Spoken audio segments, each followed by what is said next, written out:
Assalamualaikum warahmatullahi wabarakatuh. Salam sejahtera dan salam satu Malaysia. Saya Amirul. Kita sambung balik ceramah pengurusan buku log kenderaan. Okay, bagaimana buku log diurus? Ini dia. Bila kita dapat buku log je, kita semak dulu layan dia, muka surat buku log tu sebelum kita gunakan. Jangan kita main ambil je. Kalau kita ambil je, kita isi tengok kat dalam ada reject, dah satu hal nak kena buang. Ataupun berserang seli lah, tak kemas lah. Jadi bila kita dapat buku log tu, kita semak layan je, semua okey, boleh digunakan, barulah kita gunakan. Jadi kalau kita tak tulis, kita boleh pulang balik kat PNB. Boleh dapat ganti yang barulah, yang elok lagi. Okey. Lepas tu, tentukan semua pengguna kenderaan dicatat dengan jelas. So, buku log kita dapat tu, catatlah elok-elok. Tulis kemas-kemas, boleh dibaca, siapa-siapa boleh baca kan. Kalau tak boleh baca, super tak boleh tulis, tu tak? Okey. Seterusnya, dapatkan tanda tangan pegawai pengguna ataupun pegawai kenderaan lah. Biasanya, tugas-tugasan untuk kebenaran bawa kenderaan ni ialah pegawai kenderaan yang telah dilantik lah. Kalau pegawai kenderaan tak ada pun, siapa? Majikan lah ataupun ketua jabatan. Ataupun pegawai yang lebih atas daripada pegawai kenderaan untuk melaksanakan suatu tugas tu. Okay. Kemudian semak catatan odometer pada awal dan akhir tugasan. Sebab apa nak kena semak ni? Tujuan dia supaya apabila bagi kenderaan yang berguna sama, iaitu maksudnya satu kenderaan tu 2-3 orang lah kongsi. Jadi bila tukar pada pemandu kedua atau ketiga dan berikutnya, dia kena semak odometer tu. Maksudnya odometer tu nak pastikan betul tak kenderaan yang dia ambil alih tadi tu pada bacaan yang betul lah. Kalau tidak nanti jadi masalah. Masalah dia apa? Contohnya lah ada extra 50 km kat situ tu. So pemandu kedua ambil terus je guna. Isunya kalau ada saman, ada kemalangan, ada kematian melibatkan kenderaan tu, so siapa yang bertanggungjawab? Jadi tak pasal-pasal pemandu kedua tu kena dakwa dan sebagainya lah. Jadi kalau tuan-tuan pastikan kat situ, tengok catatan odometer tu tak betul, tuan-tuan boleh catat kat arahan khas tu, nyatakan terima kenderaan pada odometer sekian-sekian. Maklumkan pegawai kenderaan dan pegawai kenderaan akan sign kat situ sebagai pengesahan lah. Ini untuk keselamatan tuan-tuan sendirilah. Okey. Catatan setiap pengambilan minyak dalam buku log. Perkara ni sebenarnya mudah je, tapi ramai yang ambil level tu. Utamanya pemandu kerajaan ni lah. Okay, apa dia? Bila sampai je dekat petrol pump, isi je minyak, terus je catatkan dalam buku log. Apa yang perlu dicatat dalam buku log tu? Pertama dia punya invoice lah. Invoice dia. Lepas tu berapa liter kita isi, berapa ringgit kita isi. Catat dalam buku log. Lepas tu simpan. Lepas tu jalan balik. Tak lama pun, tak sampai 1-2 minit pun kalau setakat nak tulis buku log selepas isi minyak ni kan. Contohnya kalau receipt tak keluar lah dekat petrol pump tu, apa nak buat? Pergi kat kaunter, minta receipt tersebut. Sebab receipt ni sebagai bukti lah. Tuan-tuan kena photostat, letak kat A4, bagi serahkan pada pegawai kenderaan untuk diorang kaunter lah tiap hujung-hujung bulan. Berikut, serahkan kepada pegawai yang menjaga setiap bulan untuk semakan. Maksudnya sebulan sekali ni, apa yang tuan-tuan dah isi ni untuk tugasan tuan-tuan tu, tuan-tuan kena penuhkan, komplitkan, buatkan kiraan, kecerakinan kan. Lepas tu hantar pegawai kenderaan untuk disahkan. Sebagai kenderaan akan cek lah sama ada betul tak betul kiraan yang anda buat tu. Okay, next. Ni adalah pembagian tugas lah. Ini sebahagian dia. Mungkin ada lagi tambahan-tambahan yang jabatan-jabatan bagi pada tuan-tuan dan puan-puan. Terpulang lah dalaman masing-masing punya kementerian dan juga jabatan. Okey. Untuk pemandu ni tugasnya dia memandu bukan setakat memandu, tapi dia juga kena menguruskan buku log kenderaan. Ni wajib lah ni. Kalau sekarang ni, kalau dulu pemandu je kan, sekarang ni pun dah ada yang authorized pemandu kan. Pegawai yang dilantik untuk kebenaran memandu. Secara automatik dia ni pemandu lah. So walaupun dia pegawai, bila dia nak guna kenderaan tersebut, dia kena catat lah dalam buku log apa yang diperlukan. Okey, yang merah ni tu membuat pengiraan penggunaan bahan api setiap bulan. Kalau dulu kita pemandu ni banyak pergi dekat ni CC, EU ke, PT, kerana tolong buat kiraan kan. Sekarang ni memang dah wajib dah. Kalau you sebagai pemandu, automatik you kena buat kiraan tu tiap-tiap bulan. Juga pada pegawai yang diberi autorasi memandu lah. Walaupun you pegawai, bila you guna kenderaan tersebut, bawah kewasliaan you kena isi juga pengiraan tiap-tiap bulan. Kalau tak tahu, belajarlah. Okey. Berikut, melapor segala perkara-perkara yang berlaku terhadap kenderaan. Apa-apa yang tuan-tuan nampak tu sebelum bawa kenderaan tu, aksiden, kemek ke apa kan, kalau diserahkan daripada pemandu lain kan, laporkan kepada pegawai kenderaan. Dan menjaga kebersihan kereta. Ini tanggungjawab lah. Sama ada tuan-tuan nak basuh sendiri ke, dekat pejabat ke, dan sebagainya ke, semua tu tanggungjawab tuan-tuan. Tapi kalau keluar stesen, kereta teruk, kotor, boleh basuh lah guna PT Cash. Yang penting maklum pada pegawai kenderaan. Sebab apa? Kita nak jaga imej kenderaan tu. Pegawai kenderaan kerajaan ni satu bersih dan kemas lah. Okay, tugas untuk pegawai kenderaan. Pegawai kenderaan salah satunya apa dia? Mengatur tugasan pemandu. Sebenarnya kalau ikut dalam keliling tu, tugas pegawai kenderaan banyak. Kita tak listkan dalam dah ni. Yang kita listkan ni yang berkaitan dengan pemandu tadi.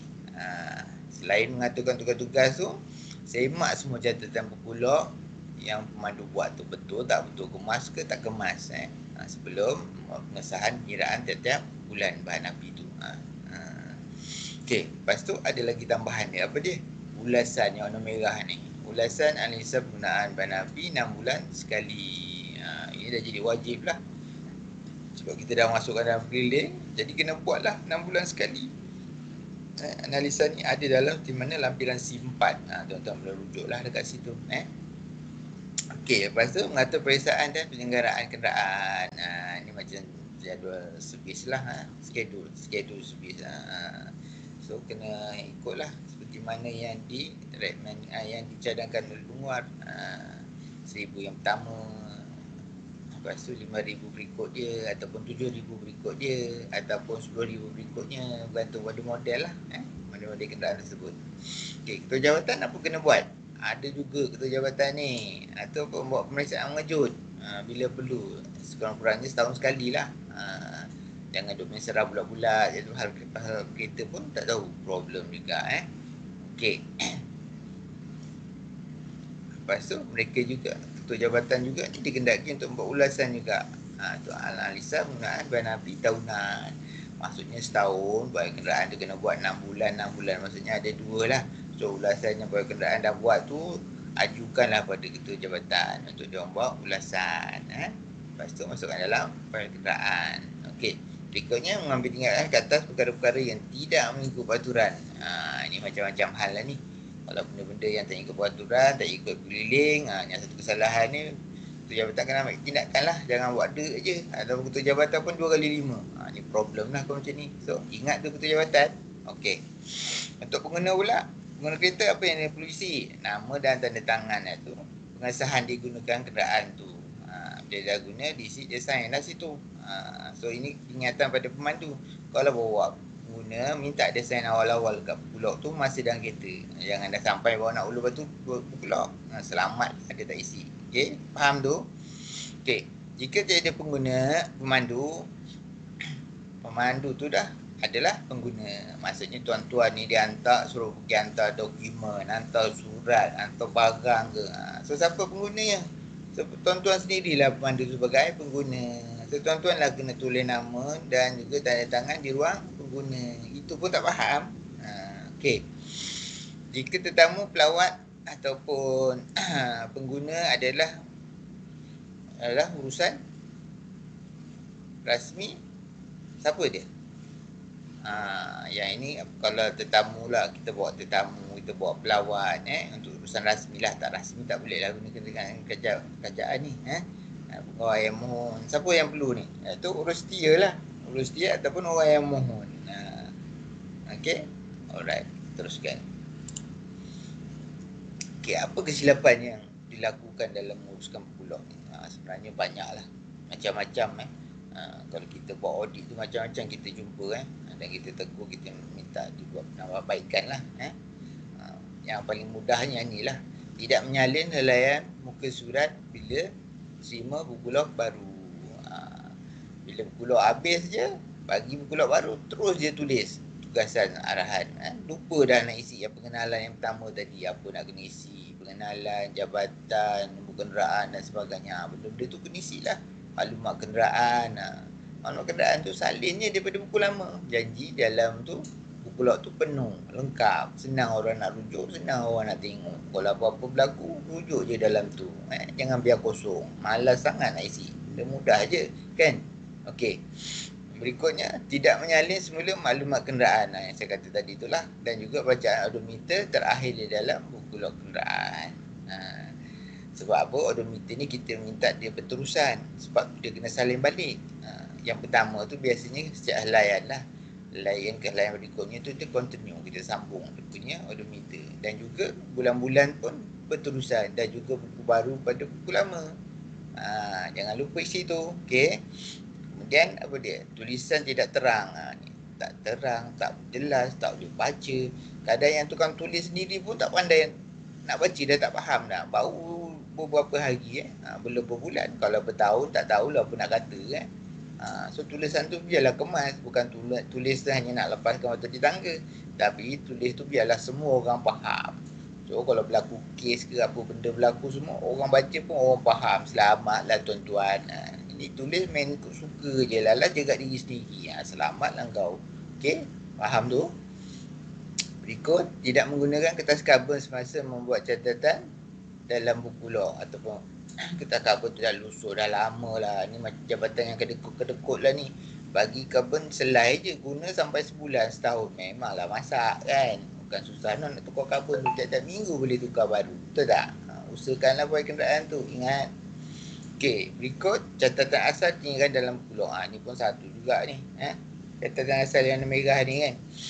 Saya garis di kat sini. Bila dah tuan-tuan dah buat kiraan tu, sebab kiraan tu 1 hingga 8 tiap-tiap bulan, ada masa tu 8 hari boleh siapkan, serahkan pada pegawai kenderaan, simpan disahkan, koyakkan, simpan dalam fail. Jadi kalau buku tu hilang, adalah salinan dia dalam fail kat pejabat. Ingat tu. Okey, apa lagi yang orang tak isi ni? Tidak mencatat jumlah minyak yang diambil. Ini pun satu saya dah kata tadi kan. Bila isi minyak je, terus dia catat dalam kulog. Kononnya urgent lah, nak cepat lah. Semua tu mengarut lah. Bila tuan-tuan isi, dah tak ada masalah. Tak payah nak salin balik, nak semak balik, nak buat 2-3 kali kerja yang sama. Tu bodoh namanya, betul tak? Alright. Okay, berikutnya apa? Tidak mencatat peningkatan jadual. Ni yang simple lah ni. Patutnya pegawai kenderaan kena check benda ni. Bila hantar servis balik tu, terus catat dalam buku log. Selesailah masalah. Alright. Okey, contoh isu yang berlaku pada kenderaan. Okey, apa yang berlaku? Salah satunya saman lah. Bila saman dah keluar banyak-banyak, tak ada kaunter, semuanya tak mengaku siapa punya saman kan. Bila buku log tak isi dengan jelas, berterabur, susah nak selesai saman lah. Sepatutnya tak jadi isu pun. Siapa yang buat kenderaan kata ikut, itulah orang yang melakukan kesalahan saman. Betul? Tak kira lah sama mana JPJ ke, BDRM ke, Majlis Bandaran ke kan. Bila dia rekod dengan baik buku log tu, tak ada masalah pasal taman, boleh selesai semua. Tak payah pening-pening sampai sekarang, juta-juta taman tak selesai kan. Okey, berikut kemalangan kecil yang tidak dilaporkan. Apa kemalangan kecil ni? Banyak lah ni. Salah satu yang mudah tu orang kata, bila langgar apa, hydrant tu, tangki pack bomba tu pecah lampu, tu selalu automatik kesalahan kemalangan kecil lah. Macam tu kena laporkan kepada kenderaan, disebabkan sama ada kecuaian you sendiri atau kecuaian orang lain, kena report. Catatkan dalam arahan khas tu dekat buku log tu. Senang dia duk main bedal je. Okey, apa lagi? Kerosakan akibat kecuaian.